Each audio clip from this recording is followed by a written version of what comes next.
ছোড়ো, হরে কৃষ্ণা বলো, এই স্লোগানটি এখন সোশ্যাল মিডিয়ায় ভাইরাল।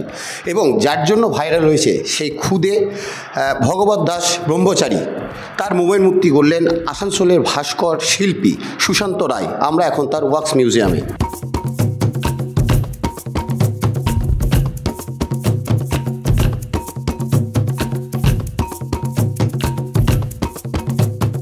দেখুন, আমি সোশ্যাল মিডিয়াতে দেখলাম একটা বাচ্চা ছেলে, 4 বছর বয়স, সে কৃষ্ণ ভক্ত একজন, তো ভগবত দাস ব্রহ্মচারী, তো এত সুন্দরভাবে শ্লোক বলছে।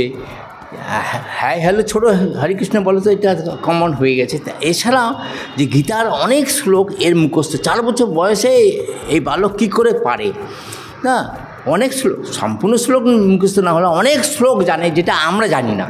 সে আমি অভিভূত হয়েছি, সেই জন্য আমি ওনার মূর্তি বানালাম। আমি 4 বছর শিশুর মূর্তি, আমি তাছাড়া কোনো বাচ্চা ছেলে বা কোনো বাচ্চা মূর্তি বানাইনি, আমি এটা ফার্স্ট বাচ্চার কাজ।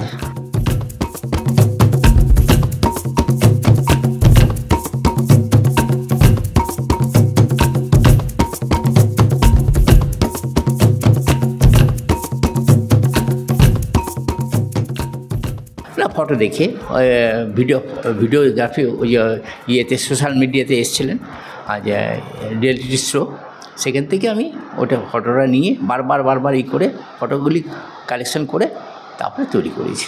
এবং মেজারমেন্টটা একটু কষ্ট, 4 বছর শিশু কীরকম হয়, কি হাইট হয়, অন্য শিশুদের দেখে টার্গেট করে কি হাইট হতে পারে।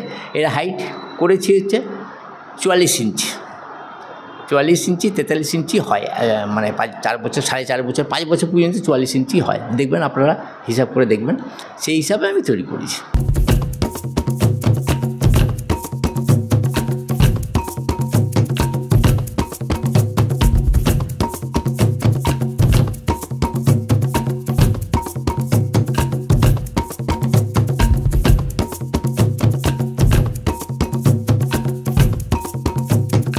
অমিতাভ বচ্চন, উত্তম কুমার সুচিত্রা, নীরাজ চোপড়া, শৈলেন মান্না, রোনাল্ডো, মারাদোনা, এদের মূর্তির সাথে সাথে এবার ওয়াক্স মিউজিয়ামে স্থান পেল এই 4 বছরের ভগবত দাস ব্রহ্মচারী। আসানসোল থেকে মৈনাক মুখার্জি, সংবাদ প্রতিদিন .in।